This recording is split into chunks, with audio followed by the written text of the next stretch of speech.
a esta parte, hermanos. Gracia, paz y misericordia sea con todos ustedes, hermanos y hermanas en Cristo Jesús. Sean bienvenidos a un nuevo estudio aquí expositivo a la carta de los Filipenses. Y vamos a meternos de lleno ya a la continuidad del capítulo 3. Pido que puedas abrir tu Biblia, meditar la palabra y entenderla también, cuál es el propósito del estudio del día de hoy y que este estudio puede impactar tu vida, así como lo ha hecho el video anterior o el estudio también anterior. Vamos a Filipenses capítulo 3, verso 1 al 3. Permítamelo leer, lo dice así. Por lo demás, hermanos, gozaos en el Señor.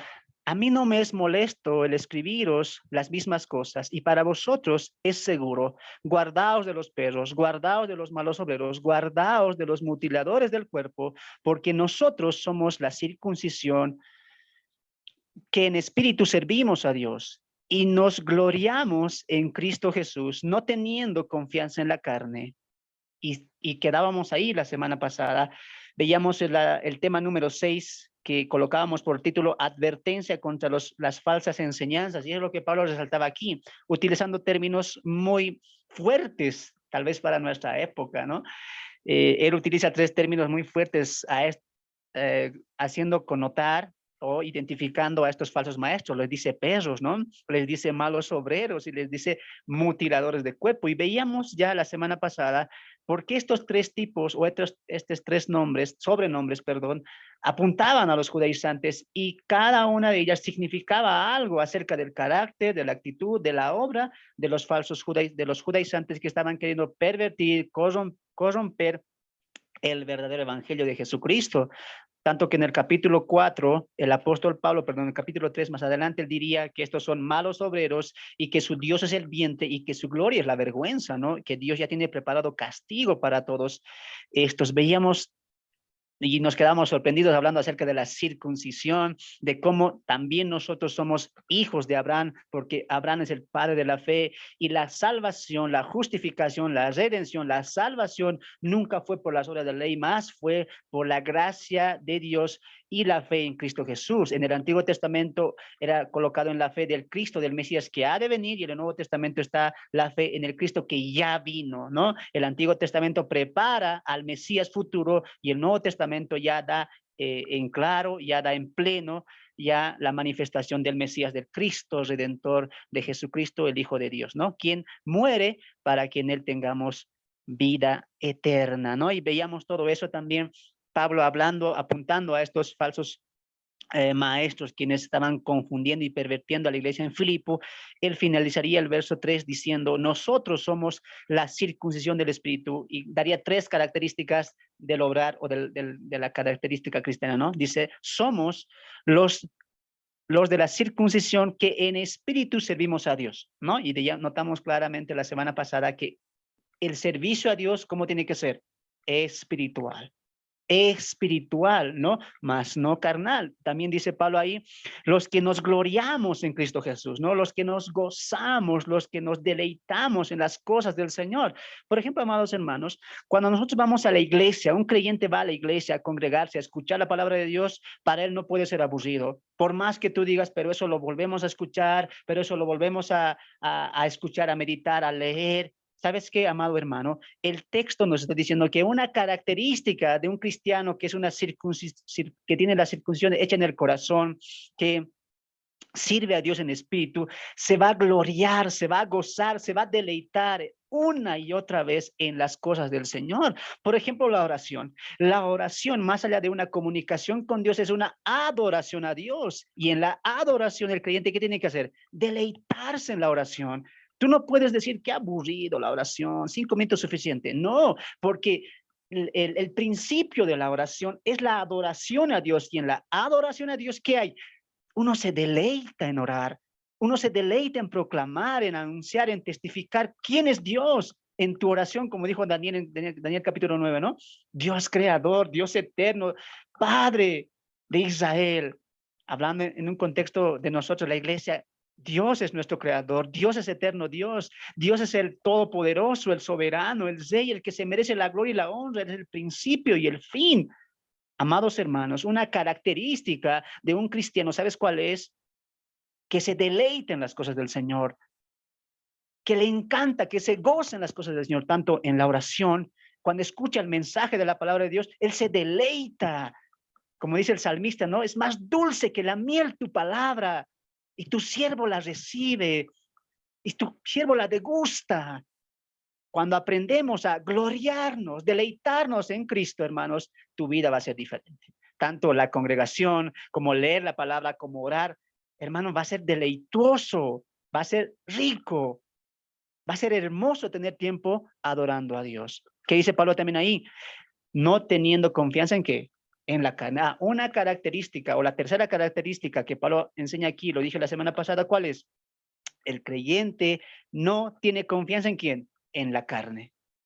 Mucho ojo, y Gálatas capítulo 5 nos habla acerca de eso, ¿no? De la lucha que tiene lo espiritual con lo carnal y nos lleva a, ¿qué? A andar en el espíritu, a caminar en el espíritu, ¿no? Entonces, un creyente que dice, soy creyente, creo en Cristo, amo al Señor, me congrego, pero alerta, el texto y también la Biblia, ¿a qué me alertan? ¿A qué me digan que ponga cuidado? No tengas cuidado de la carne. ¿Te acuerdas lo que Jesús dijo cuando los discípulos durmieron? Oren aquí. Y ellos no oraron, se durmieron. Jesús en el Getsemaní vuelve a salir, ¿qué dice? ¿Por qué están durmiendo? ¿Por qué no están orando? En verdad os digo que la carne, perdón, que el espíritu está dispuesto a la verdad, pero la carne es débil. Por eso no hay que confiar en la carne. Cuando digo carne no me refiero ahí a lo que estamos tocando, ¿no? A nuestra piel, a nuestras, no, a nuestros deseos de la carne. La carne siempre va a querer, va a tener deseos, va a querer obras, como dice Gálatas capítulo 5, pero no tengas confianza. Tienes que saber discernir entre lo espiritual y lo carnal. Y eso es lo que Pablo habla en Gálatas capítulo 5. Aprendamos a discernir las obras del Espíritu Santo con las manifestaciones y obras de quién? De la carne, ¿no? Entonces, ¿el creyente tiene confianza en la carne? No. ¿Tiene confianza en sí mismo? Menos. ¿Confianza en quién? En Dios. Y constantemente va a querer ser guiado por las obras y el fruto del Espíritu Santo, ¿no? Ahora sí, entramos a esta segunda parte que lo hemos titulado la lección número 7 o la reunión número 7 de Saulo a Pablo. Una vida transformada por Cristo. Y esto es hermoso, hermanos, ¿no? De Saulo a Pablo y vamos a ver la transformación de Pablo, pero también ahí le hemos colocado la vida de Pablo, de Saulo a Pablo, va a ser una vida, un ejemplo de cómo es una vida transformada por el poder del evangelio y el conocimiento de Cristo. Así que, hermanas Rosario, por favor, quiero que des lectura a los 3 versículos que hoy vamos a desmenuzar. Versículo 4 al 6 de Filipenses capítulo 3. Recuerde, la lección número 7, de Saulo a Pablo, una vida transformada por el poder del conocimiento de Cristo. Adelante, Filipenses 3, 4 al 6.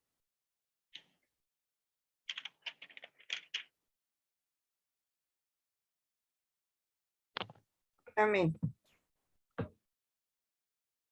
Aunque yo tengo también de qué confiar en la carne, si según piensa que tiene que confiar en la carne, yo más.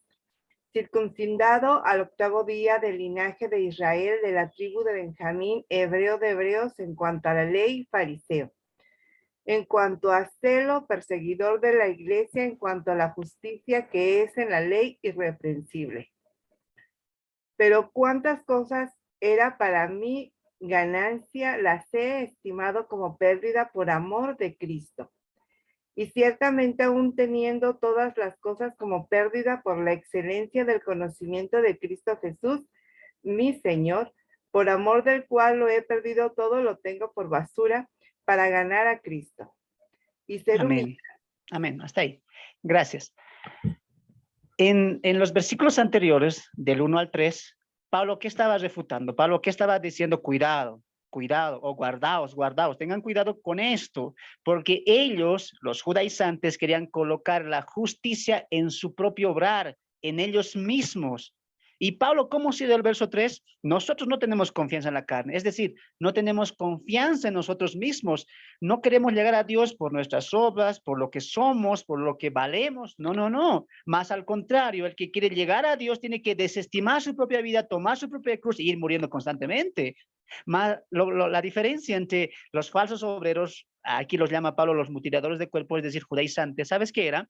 Que ellos querían colocar su propia justificación. Ellos querían llegar a Dios con sus propias obras, con sus propias justicias, que Dios mirara hacia ellos por cómo ellos se portaban, por cómo ellos eran, por su circuncisión, etcétera. Y Pablo dice en el verso 4, miren, voy a parafrasear un poco, ¿no? Les va a hablar a ellos, ¿no? Ellos tienen confianza en sí mismos, se creen tanto por ser judíos, se creen tanto por tener circuncisión, se creen tanto por tener en el templo, se creen tanto por tener los pactos. Están colocando ¿qué? Confianza en la carne, confianza en lo físico, confianza en lo material, dice Pablo. Pero déjenme decirles algo, dice Pablo. Si ustedes tienen tanto, hablando a los judaizantes, si ustedes judíos tienen tanto de qué confiarse en sus templos, en su templo, en sus sacrificios, en sus sacerdotes, etcétera, mírenme a mí, dice Pablo. Yo más, dice, aunque yo tengo también de que confiar en la carne, si hablamos de todas esas cosas, yo les gano en todos, dice Pablo. Pablo hace una exhortación en cuanto a la confianza en la carne, pues si de eso se trataba el tema, él dice, yo mucho más. Si ustedes me van a hablar a mí de circuncisión, me van a hablar del judaísmo, me van a hablar de nuestra religión, me van a hablar de nuestros padres, si ustedes van a hablar eso, para que en esas cosas recaiga la justicia y la gracia de Dios a los gentiles, a los filipenses, un momento. Yo tengo más credenciales que ustedes. Y Pablo va a dar sus credenciales. Mira, en el verso 4 que dice, aunque yo tengo también de qué confiar en la carne, si alguno piensa que tiene de qué confiar, ¿qué dice Pablo? Yo más. Yo tengo mucho más. ¿Y qué? Desde el verso 5, Pablo, ¿qué?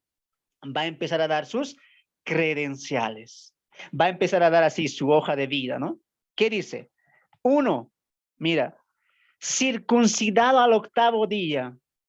Muy bien, una cualidad de Pablo como judío. Recuerde que estos falsos obreros, estos mutiladores de cuerpos y estos perros a los que le llama Pablo, ¿quiénes son? Judíos que estaban mezclando el cristianismo con el judaísmo. Por lo tanto, ¿qué estaban haciendo? Estaban introduciendo una mala levadura al cristianismo y estaban ¿qué? Queriendo pervertir y confundir el evangelio que Pablo ya había dejado a los filipenses.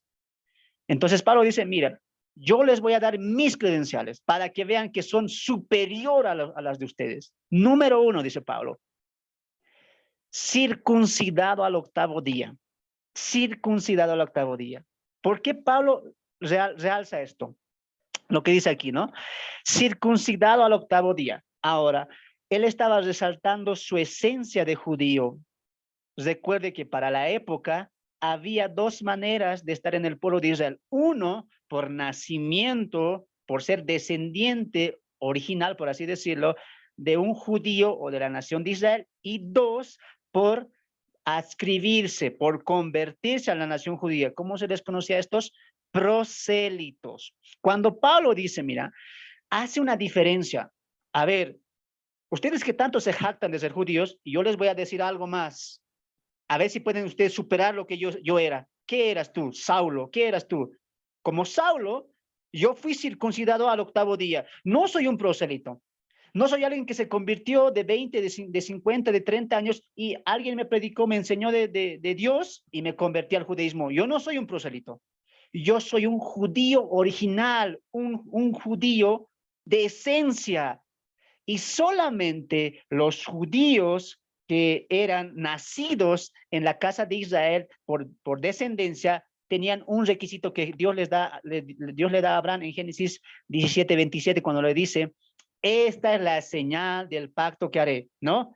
Todo hijo varón de la nación tiene que ser circuncidado al 8º día. ¿Eso qué mostraba? Que ya pertenecía a la nación de Israel, que había nacido en la nación de Israel y que tenía por padre a Abraham. Entonces, quiere diferenciar eso, Saulo. A ver, yo, siendo judío, ¿Qué era? Al octavo día. Recuerda lo que Jesús también se circuncidó al octavo día, ¿sí o no? Porque era un prestigio. ¿Por qué crees que los judaizantes dicen circuncídense? Porque era una marca distintiva. En palabras criollas podemos decir, el que se circuncidaba era altanero, era orgulloso. Aquí nada que ver. No soy yo prosélito. Circuncidado al octavo día. ¿Qué estaba diciendo eso? ¿Qué estaba diciendo con eso? Yo nací siendo hebreo. Yo nací en la casa de Israel. Yo soy hijo de Abraham por esencia. Oh, qué requisito, ¿no? Qué credencial que muestra Pablo. Circuncidado al octavo día. Número 2, ¿qué dice Pablo en el verso 5? 2, del linaje de Israel. Otra de sus credenciales, del linaje de Israel. Qué interesante que Pablo no menciona del linaje de Abraham, ¿no? Nombra a Israel. ¿Y quién era Israel? Jacob, ¿no? Que se le cambie el nombre a Israel. ¿Qué está queriendo hacer Pablo al mencionar o al dar esta credencial de ser el linaje de Israel? Él está diciendo, está haciendo alusión a la bendición, pues en Jacob, nieto de Abraham, recayó todas las bendiciones y la promesa de Dios a su pueblo. Eso es cierto. Ahora, hay que entender una cosa hablando de los pactos. Dios hizo un pacto a Abraham, sí, le dio 3 promesas, bendición, tierra y también una generación, una gran nación, ¿no es cierto? Pero Dios estaba dando sus bendiciones en Jacob. Cuando Jacob inicia, la nación de Israel empezó con a Jacob. Cuando a Jacob se le cambia el nombre a Israel, y de este hombre nacen 12 hijos que son los 12 patriarcas, y de ahí se forma la nación de Israel. Mira, Abraham tuvo muchos hijos, entre ellos eh, Ismael también, ¿no? Ismael. Entonces, cuando Saulo, en este caso Saulo, está mencionando, yo soy qué, del linaje de Israel, ¿qué está diciendo? Yo soy descendiente del padre Jacob. Y como descendencia del hombre en el cual empieza la nación de Israel, Pablo está apuntando que nosotros teníamos la bendición, teníamos la promesa, teníamos la esperanza. Quiero que me acompañes a Efesios capítulo 2, mira, yo lo voy a leer. Marca ahí tu Biblia con algo en Filipenses. Efesios capítulo 2, verso 12. Verso 12. En Efesios, Pablo está haciendo un contraste entre los gentiles y los judíos. En el verso 12, Pablo les va a decir lo que los gentiles no tenían, y en contraste sería lo que los judíos sí tenían. Verso 12, escucha, Efesios 2:12.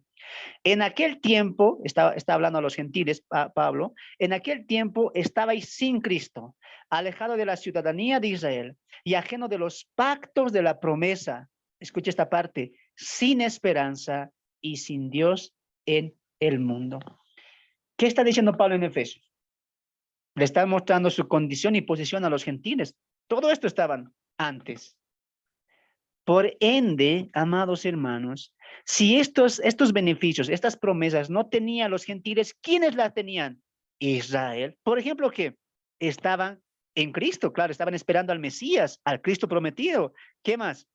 Eran ciudadanos de la nación de Israel por descendencia, sí. Tenían pactos, tenían promesas, tenían esperanza, ¿y qué más? Tenían a Dios de su lado. Cuando Saulo, estamos hablando de Saulo ya, antes de que sea Pablo, cuando Saulo dice, si van a decir, si van a ver, véanme a mí, circuncidado el octavo día, del linaje de Israel, por si acaso, del linaje de Israel, del pueblo prometido, del hombre al cual peleó con Dios y le cambió y le bendijo y le cambió el nombre a Israel. Y como nación de Israel, ¿qué beneficios tenían? Pactos, tenían un Mesías prometido, estaban bajo la cobertura también de Dios, Dios los amaba, aunque el pueblo siempre ha sido infiel. ¿Qué más? Tenían esperanza, tenían promesas, tenían pactos. ¡Wow! ¡Qué bendición! Pablo o Saulo cuando menciona eso de el linaje de Israel, quiere hacer mención a eso, que él está dentro de la nación o es descendiente también de Jacob, con el cual va a recibir también todas las promesas. Otra tercera cualidad o también credencial que da Pablo es, ahí en el verso 5, de la tribu de Benjamín. De la tribu de Benjamín. A ver, díganme ustedes, ahí los que están en Zoom, ¿por qué creen que Pablo menciona la tribu de Benjamín? ¿Por qué creen ustedes? ¿Alguien tiene alguna idea? ¿Por qué aquí Saulo levanta eso, ¿no? Como credencial. Recuerde que está mencionando credenciales, ¿no? Yo soy esto, yo era esto, circuncidado al octavo día, de la tribu de Israel, de la nación de Israel, pero aquí dice de la tribu de Benjamín. ¿Por qué creen que resalta la tribu de Benjamín? ¿Alguien tiene una idea?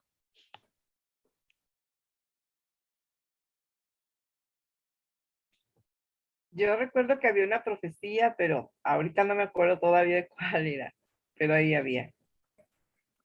Ok.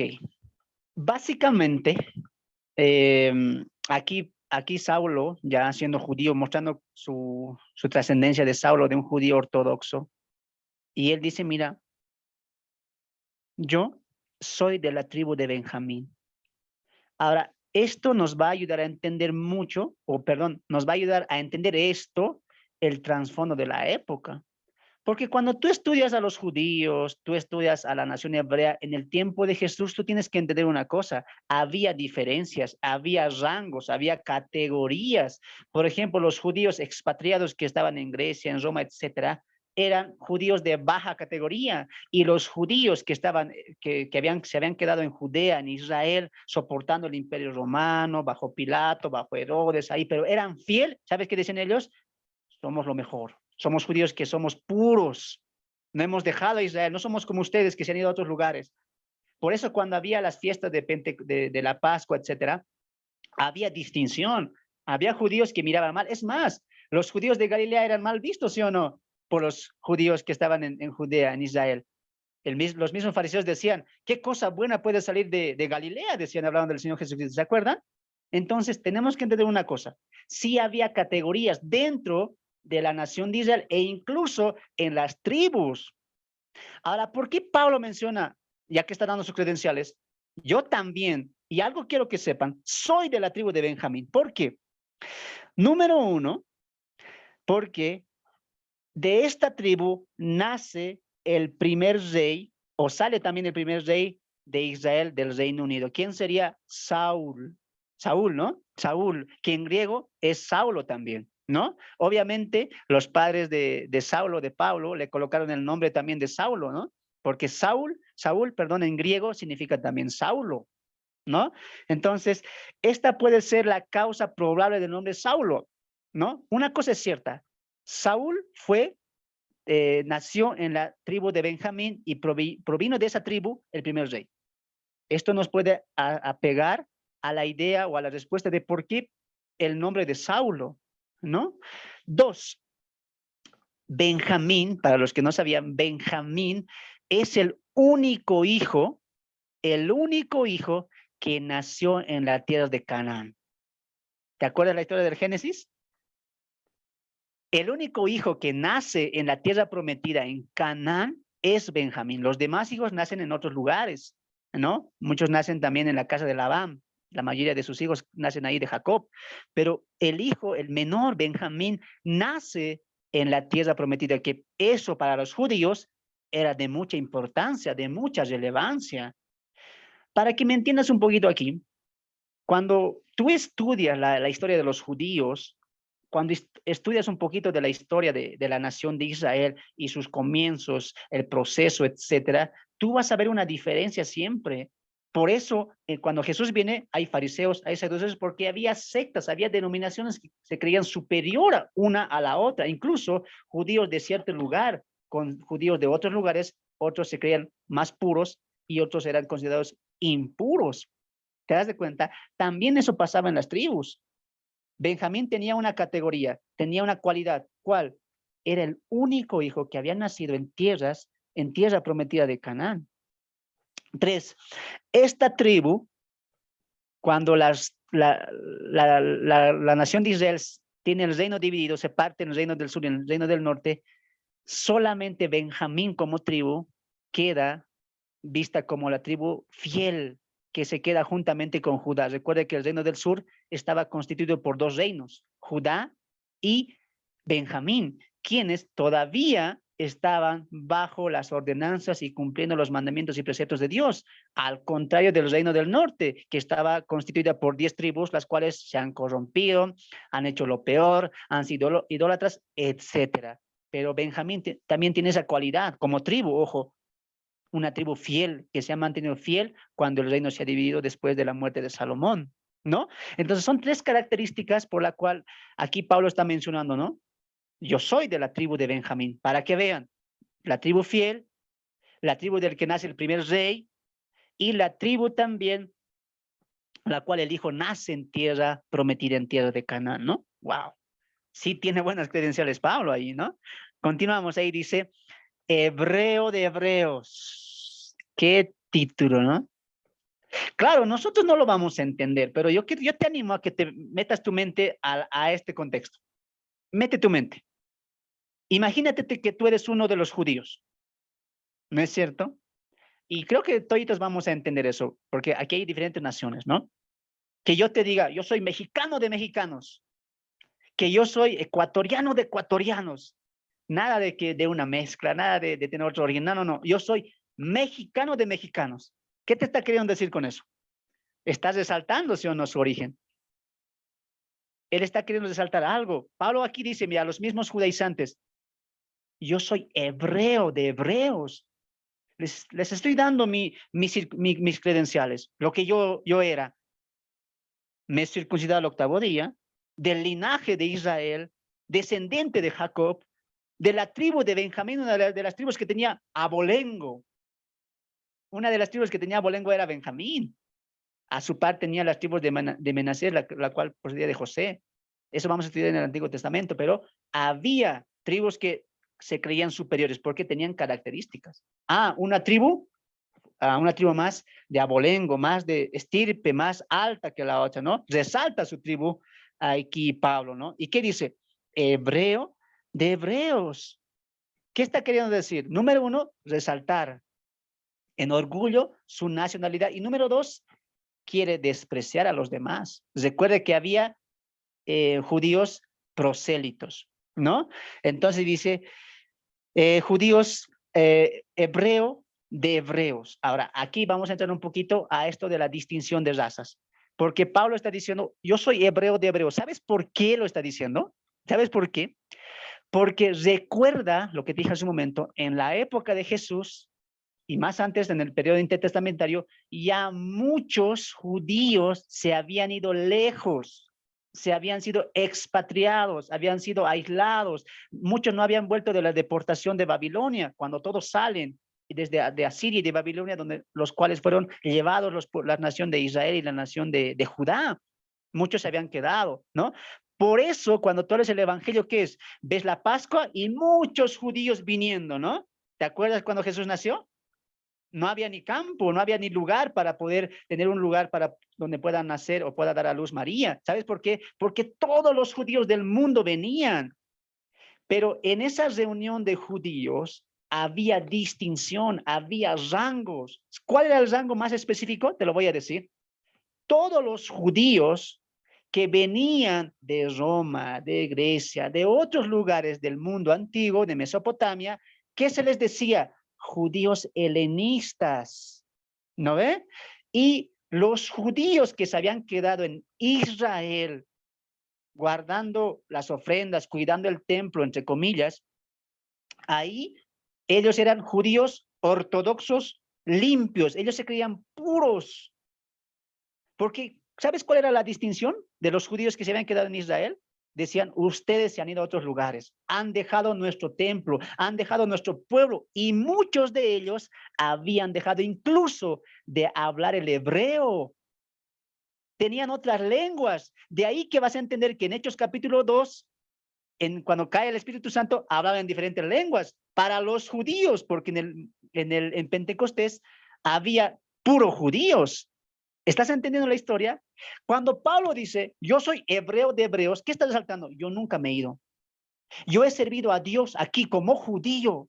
No me he ido ni a Grecia, no me he ido a lugares que hablan el griego, que tienen cultura griega, tampoco me he ido a Roma, etcétera. No he salido de este lugar santo que es para la nación de Israel.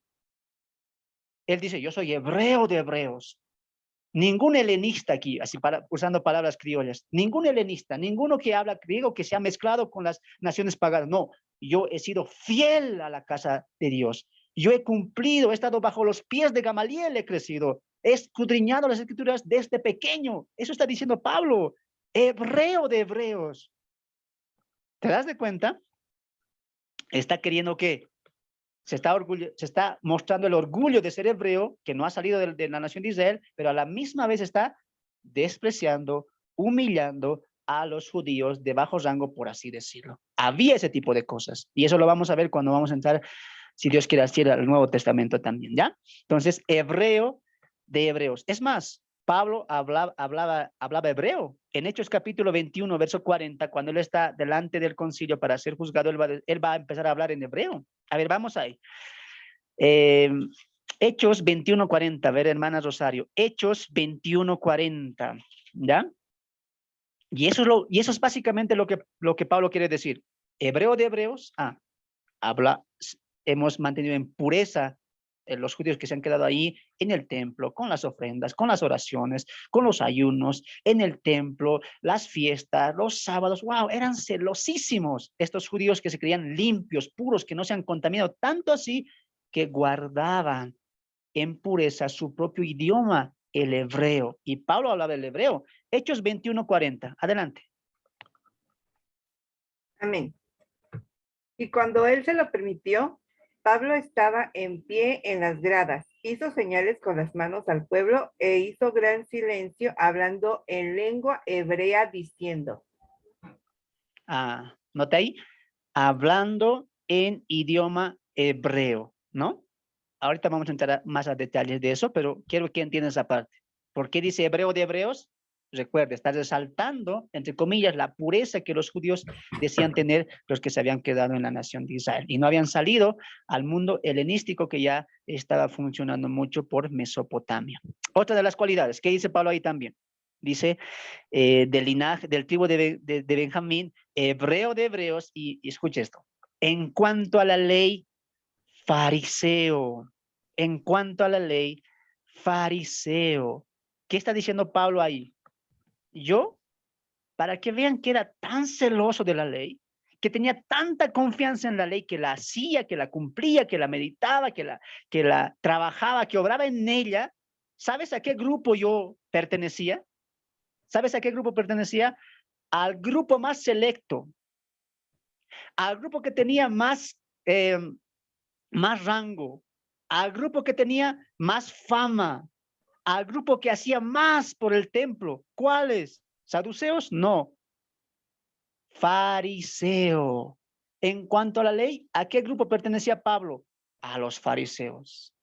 Y los fariseos en la época de Jesús era considerado el grupo o la secta con mucho renombre. Solamente gente importante, gente estudiosa estaba en esa secta. Uno de ellos, ¿quiénes era? Nicodemo, con el cual Jesús tiene una conversación en Juan 3. ¿Qué está diciendo Pablo ahí? Yo no pertenecía solamente a un grupo pequeño, porque había muchos grupos para la época de Jesús, había muchos grupos que ya tenían su propio pensamiento, etcétera.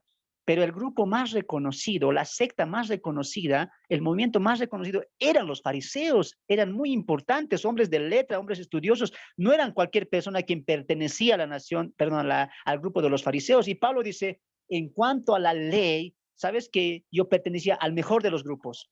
Al que guardaba, al que era celoso, al que cumplía las ordenanzas, al que caminaba con las túnicas altas que tenía, que cumplía las ordenanzas, el sábado, las fiestas, etcétera. Yo pertenecía a ese grupo reconocido, los fariseos, ¿no? Él está diciendo eso. Ahora, ¿Pablo era fariseo? Sí, pertenecía al grupo de fariseos. Vamos a Hechos 23:6, hermana Rosario, Hechos 23:6. Yo me voy a Gálatas 1:4, perdón, a Gálatas 1:14, ¿ya? En Hechos 23:6, él mismo lo va a decir nuevamente, ¿no? Delante de mucha gente. Yo soy hijo de fariseo, va a decir. Y a eso añade algo más. Escucharemos. Hechos 23:6. Entonces Pablo, notando que una parte era de los saduceos y otra de los fariseos, a sola voz con el concilio. Varones hermanos, yo soy fariseo, hijo de fariseos. Acerca de la esperanza y de la resurrección de los muertos, ¿se me juzga? ¿Más? Amén. Amén. Ahí. ¿Qué dice Pablo? Complementa lo que dice en Filipenses, ¿no? ¿Qué dice en Filipenses? Yo pertenecía al grupo de fariseos, pero aquí añade algo más, algo que le va a traer más fama, que le traía más fama en aquel entonces. Era hijo de fariseos. ¿Nunca te has puesto a pensar por qué Saulo fue criado bajo los pies de uno de los mejores rabinos de la época, Gamaliel? ¿Sabes por qué? Porque los padres de Saulo, que es Pablo ya ahora, eran igual estrictos. ¿Por qué crees que lo colocaron Saulo? ¿Por qué crees que Saulo tenía tanto coraje, tanto celo que perseguía a la iglesia? Porque Saulo desde pequeño creció bajo las instrucciones de los fariseos, amando del mejor de los fariseos, por así decirlo, del más alto, del que tenía una grande fama, Gamaliel, de los muchos que había para el entonces. ¿Te das de cuenta? Yo no solamente, dice Pablo ahí, yo no solamente un día decidí entrar al grupo, a la secta de los fariseos, sino que yo nací creciendo, viendo a mis padres y fueron ellos quienes me llevaron. Imagínate eso, desde la niñez. Yo era hijo de fariseos. Ahora lo que dice en Gálatas 1:14, mira, te lo voy a leer yo. Y en el judaísmo aventajaba a muchos de mis contemporáneos en mi nación, siendo mucho más celoso de las tradiciones de mis. Nos da más luz de lo que Pablo era. Número uno, los padres de Saulo eran fariseos, pero eran fariseos súper tradicionales, súper correctos en cuanto a su tradición, en cuanto a sus costumbres, en cuanto a su interpretación de las escrituras. Y Saulo nació en ese contexto. Y él dice, mira, yo era mucho más celoso que mis padres. Ahora entiendes por qué Pablo dice, si ustedes tienen que gloriarse de lo que son judíos, yo más. A mí me quieren decir, me van a hablar de circuncisión, de verdad, me van a hablar del judaísmo, de los pactos, me van a hablar de la ley. A mí, Pablo, a ver, yo les voy a decir, les voy a enseñar, les voy a dar una cátedra de lo que es ser judío, circuncidado al octavo día, de la nación de Israel, de la tribu de Benjamín, hebreo de hebreos, y ¿sabes qué? En cuanto a la ley, fariseo. Wow. ¿Quién puede ganar eso? ¿Quién puede ganar eso? Él lo mismo lo dice, yo era celoso, era mucho más que mis padres. Yo me imagino, no me quiero imaginar cuán celoso era Pablo, porque aunque las escrituras no las revelan, ¿no? Que tan arduo persiguió a la iglesia. Pablo cumplía todo. En pocas palabras le está diciendo, yo cumplía todo. Yo cumplía todo. Todo lo que se trata de la religión judía, yo la hacía. Y sabes que la hacía mejor.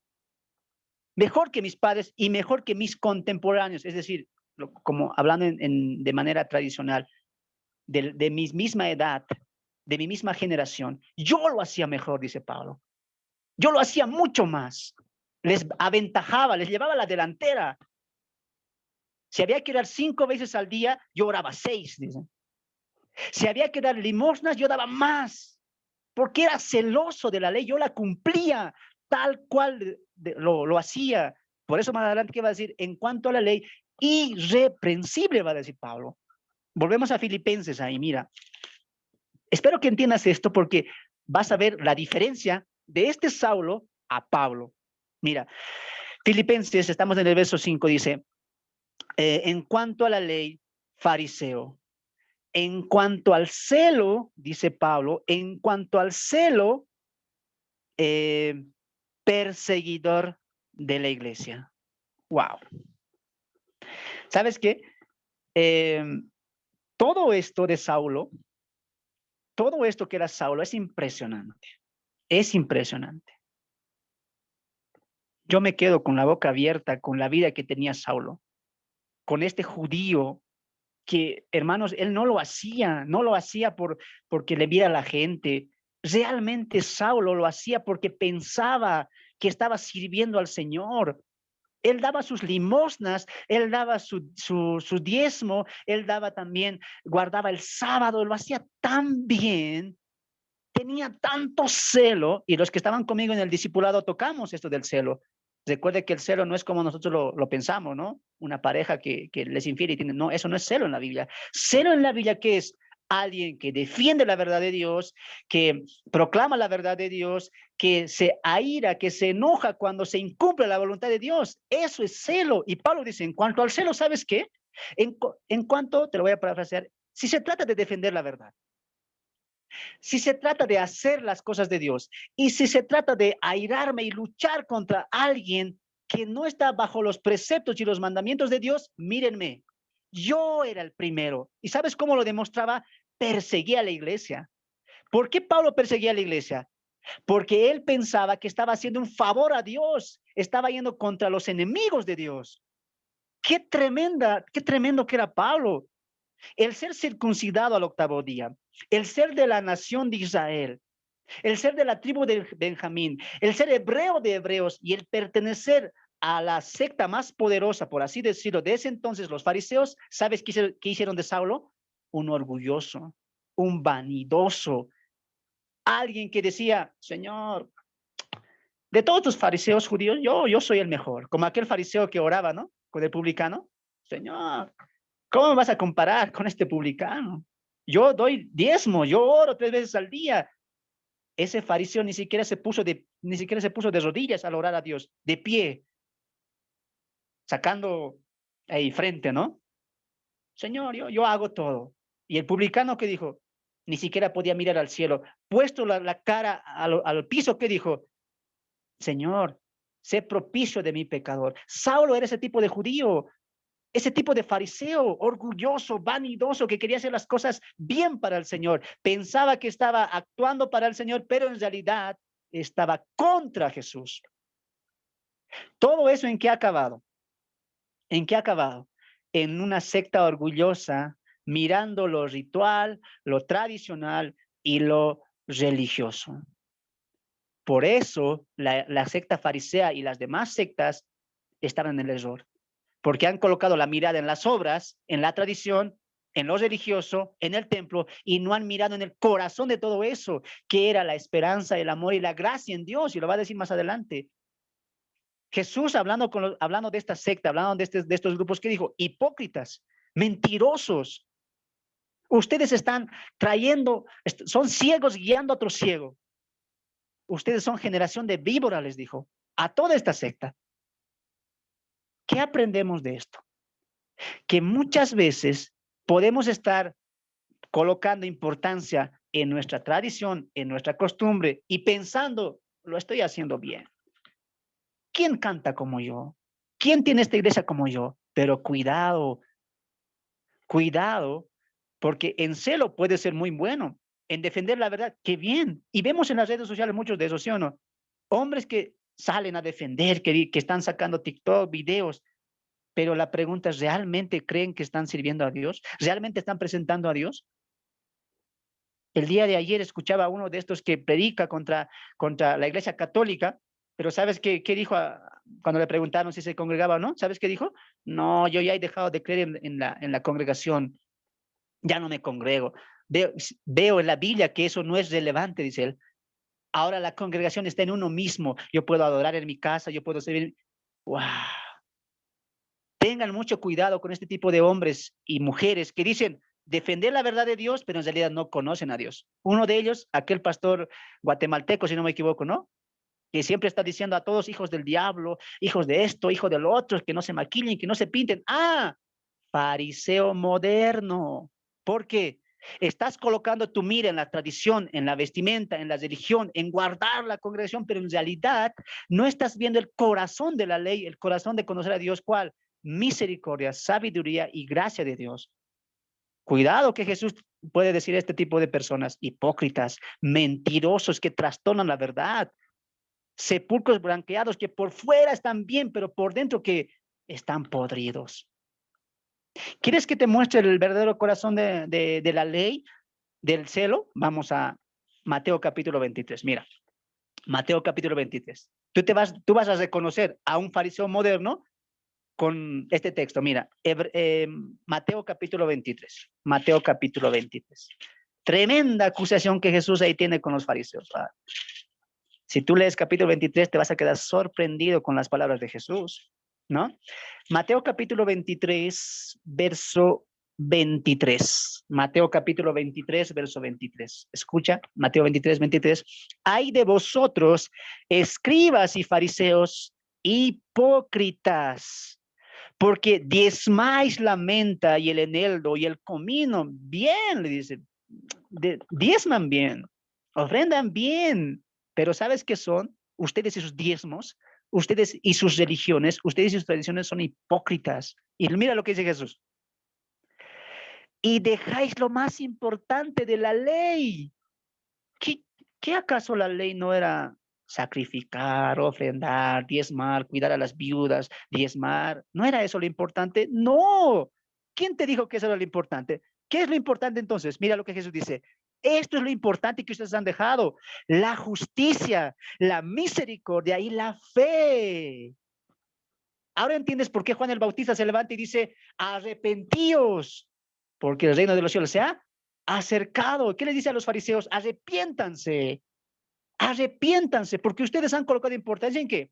En la ley, en el templo, en los sacrificios, en diezmar, pero no han entendido nada la ley. La ley quería mostrar que la justicia de Dios, el amor a Dios, la misericordia de Dios, es más, la fe en Dios. Oh, cuántos fariseos modernos hay el día de hoy. Que no te vistas, que no se pongan pantalón, que no se maquillen, que utilicen velo, que está prohibido estar en la iglesia sentado, a los pastores ya ni sentado pueden predicar, que no usan corbata. Oh, fariseos modernos, tengan cuidado con ellos, parecen buenos, ¿no? Yo cuando veo este tipo de videos, ¿sabes qué me dicen? No, esto no es para tibios, son para hermanos maduros. ¿Qué voy a escuchar? ¿Que un hermano le está diciendo a todo el mundo hijo de Satanás? ¿Eso voy a escuchar? Que alguien le dice a un pastor, a un siervo, le dice, estás equivocado, hijo de Satanás. ¿Ese es un siervo? Eso para mí es un fariseo, orgulloso de lo que tiene, orgulloso de su secta, orgulloso de los que le siguen. Pero la realidad de la ley y de la gracia, ¿sabes cuál es? Ir a Dios, ver de Dios su juicio, su misericordia y la fe. Ahora entiendes por qué cuando Jesús se juntaba salvaba y hablaba el evangelio a prostitutas, a ancianas, ¿qué le dijeron a publicanos? ¿Qué le dijeron los fariseos? Este no creo que sea el Mesías porque se junta con pecadores. Ese era el corazón de un fariseo. Ese era Saulo. Ese era este Saulo que estaba metido en religión, estaba metido en tradición, estaba metido en costumbre, pero en realidad no conocía a Dios. ¿Qué era Pablo? ¿Qué era Saulo, perdón? Un hipócrita, un mentiroso, y él lo va a reconocer. Era un necio. Él decía, sí, persigamos a la iglesia. Cuando murió Esteban, él estaba ahí presente. Y aunque la Biblia no lo dice, muchos pensamos que incluso él pudo haber arrojado una de las piedras. Él estaba presente y dice, consintió, arrójenle piedras a este traidor. Ese era Saulo, un mentiroso, un hipócrita. Era fariseo, sí, hebreo de hebreos, sí, pero en realidad nunca conoció a Dios. Cuidado que te pase eso. Cuidado que estemos viviendo eso. Metido en tradiciones, en costumbres, pero realmente no estemos sirviendo a Dios. Celo de Dios, sí, pero cuidado que no conozcas a Dios. Yo lo he visto, amados hermanos. Hermanas que oran una hora. Oraba ahí, hablaba del Señor llorando. He visto jóvenes ahí impactados por la palabra. Venían temprano a las reuniones, pero ahora los veo en el mundo. No impacta, hermanos. No impacta que ores una hora. No impacta que estés llorando por las calles anunciando de Cristo. No impacta eso. Lo que impacta es que tu vida muestre, refleja a Cristo. Que estés apto para perdonar, que muestres la misericordia a otros y que muestres la vida de fe que Dios hizo en ti. Cuando Pablo dice, esto era yo, ¿sabes cómo lo va a decir más adelante? Todo esto para mí es basura. Esto es basura, porque ¿sabes por qué? Porque he conocido algo mucho mejor, algo que no tiene comparación. ¿Qué es eso? ¿Qué puede ser mejor que ser fariseo de fariseos, hebreo de hebreos, de la nación de Israel. ¿Qué puede ser mejor que eso? Conocer a Cristo es lo mucho mejor. Y si comparo las dos cosas, esto dice Pablo, para mí es basura. No tiene sentido. Wow. Todo llevó esto a Saulo a ser un tremendo hombre confiado en sí mismo y tener celo por Dios. Verso 6 nos dice, y el celo va a ir de una manera mal interpretada por culpa de eso también.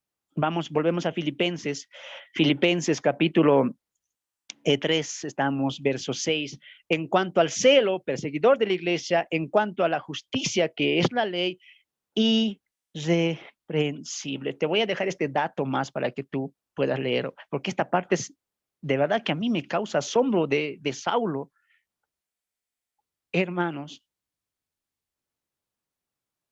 lo que Saulo tal vez nunca ha olvidado en su vida, siempre le ha carcomido eso, y por eso también es el éxito de su evangelio, es que él realmente se ha afanado tanto por el celo de Dios, que hermanos, no perseguía a la iglesia de una manera calmada. A ver, entren a la cárcel, ustedes 10, por favor. Hermanos, Saulo arrastraba, tomaba de la mano y metía a la fuerza a las cárceles hombres y mujeres cristianas. A él no le importaba a los niños. La familia entera a la cárcel, a podrirse en la cárcel. ¿Sabes por qué? Por la fe. ¿No me crees? A ver, vamos. Hechos capítulo 9, verso 1. Hermanas Rosario. Hechos 9:1. Hechos 9:1. Después de eso alista Hechos 26:11, ¿ya? Hechos 9:1. Hechos 9:1. Mientras yo busco Juan 16:1 al 2, ¿ya? Hechos 9:1. Si lo tiene, puede leer. Saulo, respirando aún amenaza y muerte contra los discípulos del Señor, vino al sumo sacerdote y le pidió carta para las sinagogas de Damasco, a fin de que si hallase algún hombre o mujer de este camino, los trajese proceso a Jerusalén. Mas yendo por el camino, aconteció que al llegar cerca de Damasco, repentinamente le rodeó un resplandor de luz en el cielo, y cayendo en la tierra, oyó una voz que le decía: Saulo, Saulo, ¿por qué me persigues? Él dijo: ¿quién eres, Señor? Y él le dijo: yo soy Jesús, a quien tú persigues. Dura cosa es dar coces contra el aguijón. Amén, amén. Quiero que ahí complementes, hermana, con el capítulo 8, verso 3, Hechos 8:3, y ahí en el 9, ¿qué hemos visto? Respirando, dice, ¿no? Respirando odio, respirando malicia. Pero mira lo que dice el 8:3 del mismo Hechos. 8:3, hermana. Y Saulo asolaba la iglesia y entrando casa por casa, arrastraba a los hombres y mujeres y los entregaba en la cárcel. ¡Guau! ¿Era o no era un tremendo fariseo Saulo? Tremendo. Uno puede pensar y decir, hermano, una pregunta. ¿Saulo odiaba a la iglesia? ¿Por qué tanto odio? Yo te animo, hermano, a que leas Hechos. Tras la muerte de Esteban, se ha levantado una ola de persecución a los cristianos, encabezada ¿por quién? Por este hombre, Saulo. Saulo encabeza, tras la muerte de Esteban, una tremenda persecución. Y él no se queda conforme, decir, muy bien, hemos aquí quebrantado, hemos dado miedo aquí a los seguidores de Jesús. Y él dice, hay más seguidores en otros lugares, allá por Damasco. Ancianos, denme la carta para ir y traerlos a estos idólatras, a estos perversos que están creyendo en ese Jesús. Ni siquiera querían nombrar a Jesús. A estos del camino, decía Saulo. Y cuando Saulo llegaba a una casa, a un domicilio, a un lugar donde había cristianos, ¿sabes qué hacían? Métanlos. No quieren, a la fuerza, arrástrenlo. Qué tremendo celo de Saulo. ¿Saulo odiaba a la iglesia? Dentro de ese odio, ¿sabes qué estaba primando en la vida de Saulo como judío? Su celo. Él pensaba, estoy haciendo, el Señor debe estar feliz, Dios debe estar feliz conmigo. Mira, estoy encarcelando a estos opositores de la fe, a estos traidores de la nación. Pero mira lo que dice Jesús, lo va a profetizar, va a hablar algo acerca de esto en Hechos, perdón, en Juan 16, 1 al 2, cuando dice Juan 16, 1 al 2 Evangelio, dice, estas cosas os he hablado para que no tengáis tropiezos. Escucha esta parte, os expulsarán de las sinagogas y aún viene la hora cuando cualquiera que os mate, subraya esto, pensará que rinde servicio a Dios. Cuando Saulo mataba, encarcelaba, ¿qué pensaba? Estoy al servicio de Dios.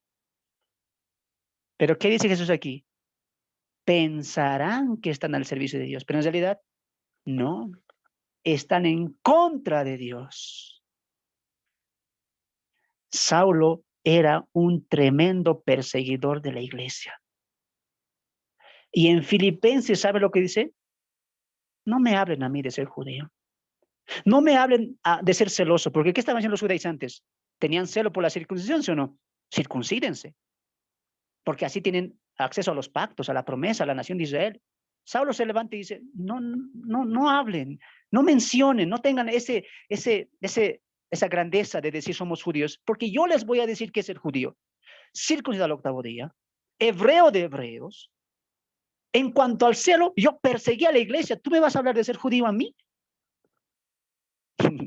Pablo nos deja callado, incluso a mí que no soy judío ya me dejó callado, ¿no? ¿Quién puede contra este tremendo hombre? Contra tremendo celoso de la ley. Nadie. Pablo ganó a todos.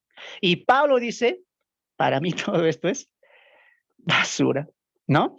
Todo esto lleva a Saulo a una conclusión en cuanto a la justicia, que es según la ley, irreprensible. Vamos a ver en Filipenses capítulo 3, verso 6, dice, en cuanto a la justicia de la ley, Pablo se autocalifica.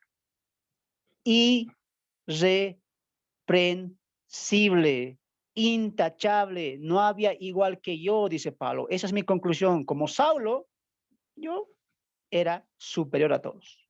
Wow. Verso 7. Pero, el pero, ¿no? Que va a separar todo. Hasta el verso 6, tú has visto la vida de Saulo. Y lo hemos visto de manera tal vez un poco superficial, pero también hemos sido detallados en su celo, en su obrar, en su religión, en lo que él era. Hasta el verso 6 dice, este era yo, Saulo, pero, ¿qué dice? ¿Cuántas cosas eran para mi ganancia? Las he estimado como pérdida porque por amor de Cristo. Este pero dividió la vida de Pablo. Dividió la vida de este Saulo. El título de este mensaje, ¿cuál es? De Saulo a Pablo. Y eso es un cambio radical, un cambio tremendo. Acá es cuando él se convierte en Pablo, de manera resumida. Yo, como Saulo, era todo esto. Así que nadie me diga que no era celoso de la ley. Yo lo hacía y lo hacía muy bien. Pero un día, caminando, por camino de Damasco para perseguir a estos malditos cristianos, Dios, Cristo se apareció. Y la palabra que más le dolió a Saulo en camino a Damasco, ¿sabes cuál fue? Saulo, Saulo, ¿por qué me persigues? Y seguramente Saulo dijo, Señor, yo no te persigo a ti, estoy persiguiendo a la iglesia. No, me estás persiguiendo a mí, porque la iglesia es mi cuerpo, porque la iglesia es mi esposa y porque yo soy cabeza de la iglesia y la iglesia y Jesús son uno. El que lastima a la iglesia está lastimando el cuerpo de Jesús y tú, Saulo, estás lastimando mi cuerpo. ¡Wow! Cuando Saulo cayó en el piso, humillado por Cristo, rendido ante los pies del mismo Jesús que no quería escuchar esa voz, ni el nombre de Jesús, cayó rendido. ¿Y sabes qué dijo? ¿Qué quieres, Señor? Esta es una transformación de vida.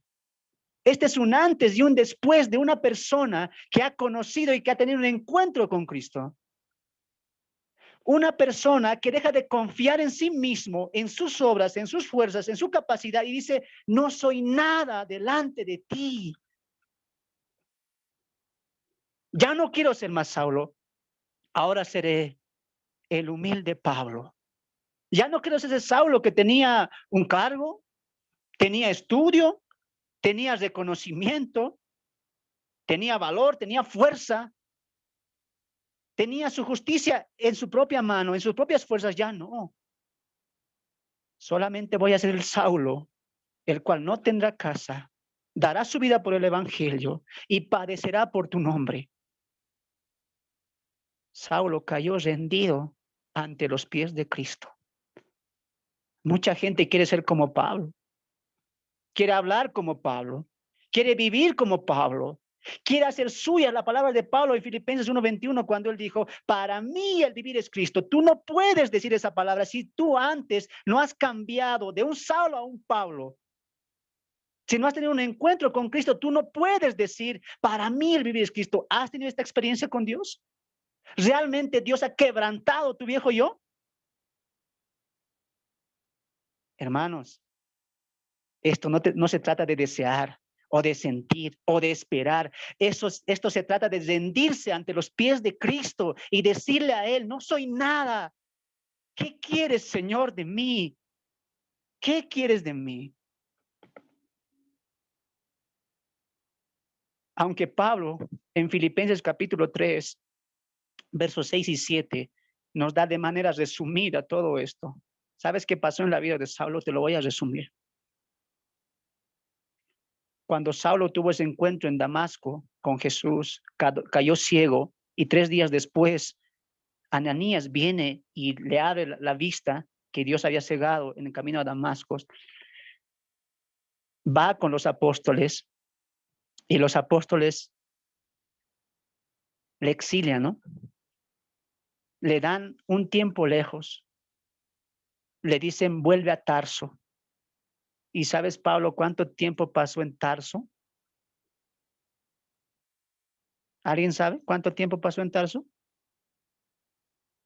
Fueron años. Muchas veces queremos las cosas rápido. Muchas veces queremos las cosas ya. Quiero servir, quiero hacer, quiero desempeñar, quiero ser líder, quiero ser pastor. Y no me colocan, no me haga, me voy de la iglesia porque no me dan parte. Pero has vivido el proceso para que sea un hombre tremendo como fue usado Pablo. Él tuvo que pasar 3 días cegado de la vista. Esos 3 días, ¿sabes qué hizo? Se arrepintió de haber perdido a la iglesia. Su conciencia le estaba matando de tantos cristianos y cristianas que le había matado. Esos 3 días estaba ciego de la vista, estuvo de rodillas arrepintiéndose a Dios y después que se le da la vista, estuvo muchos años en Tarso, solo con Dios. La vida cristiana es un proceso y un proceso que hay que tomarlo y un proceso que hay que vivirlo. Y en ese proceso, Dios va a obrar en ti. No mires el obrar, no mires el hacer, no caigas en ser un fariseo moderno, preocupado por la religión, preocupado por el obrar. Primeramente pon de rodillas tu vida, tu corazón, rasga tu corazón a Dios en tu cuarto, en tu habitación y pídele a Él, ¿qué quieres que haga? Si tengo que pasar 8 años como Pablo, 3 días o 40 años como Moisés, antes de que tú me dices, así será. Yo quiero cambiar de un Saulo a un Pablo, de dejar de confiar en mí y vivir para ti. Y cuando pase eso, tú vas a decir como Pablo en Filipenses 1:21, porque para mí el vivir es Cristo, o como en Gálatas 2:20, porque con Cristo estoy juntamente crucificado. Ya no vivo yo morí en esos 8 años. Yo morí en esos 3 días que estuve a ciegas. Oré a Dios, supliqué a Dios. No digas que Pablo llegó así a la cima de la nada. Pablo tuvo un proceso. Pablo tuvo un esfuerzo, Pablo tuvo un tiempo de comunión con Dios. Y en ese tiempo, ¿sabes qué Dios que estaba haciendo con él? Lo estaba quebrantando, lo estaba humillando más. Pablo se levanta y dice, Señor, ahora entiendo todo lo que he hecho, todo lo que tenía, Era basura. Es basura. Lo considero basura porque en este tiempo de mi proceso he aprendido que tú lo vales todo. Pablo sale de su proceso y empieza a ganar 3 continentes para Cristo. Así que no me digas que un hombre no lo puede hacer ahora.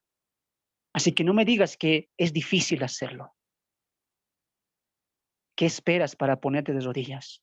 Empezar tu proceso y decir a Dios, Señor, enséñame que en este mundo nada vale si no es para ti. Pablo finaliza diciendo, todo esto lo considero como nada, como pérdida, por amor a Cristo. Por amor a Cristo. Muchas veces, amados hermanos, no sabemos dejar las cosas porque en realidad no amamos al Señor. Porque el amor es una entrega, es un sacrificio, es algo que lo haces, te esfuerzas, te sacrificas y lo dejas todo por amor al otro. ¿Acaso Cristo no lo dejó todo por ti? ¿Acaso Cristo no dejó ese lugar que tenía al lado de la diestra del Padre? Se humilló a sí mismo y vino a morir como un siervo, como un miserable hombre vino a morir. El creador del agua estaba pidiendo, tengo sed. El creador de las plantas, de los árboles, estaba siendo crucificado en un madero. Dime tú, si Cristo no lo dio todo, ¿qué esperas tú para darlo todo a Cristo? ¿Qué esperas para experimentar de este amor que rebasa todo conocimiento? Hermanos, de Saulo a Pablo es un ejemplo de vida. De Saulo a Pablo es una transformación completa. Y de Saulo a Pablo es el ejemplo que nosotros debemos de tomar. Empecemos a entender el valor de lo espiritual y lo terrenal. Cierro con las palabras del apóstol Pablo cuando él dice, y ciertamente aún estimo todas las cosas como pérdida por la excelencia del conocimiento de Cristo Jesús, mi Señor, por el cual lo he perdido todo y lo tengo por basura para ganar a Cristo. Amados hermanos, es momento de entender y examinarnos si realmente ha habido este cambio, si realmente hemos nacido de nuevo y si realmente entendemos el tesoro grande, maravilloso que Dios nos ha dejado, el amor de Cristo Jesús en nuestras vidas. Para mí ha sido un placer poder estar con ustedes este estudio el día de hoy. Que Dios los bendiga, que Dios me los guarde y podamos ser encaminados más a la instrucción de la palabra y poder vivir la palabra. Que Dios te bendiga, que Dios pueda guiarte en tu caminar de fe. Bendiciones. Muchas gracias, bendiciones.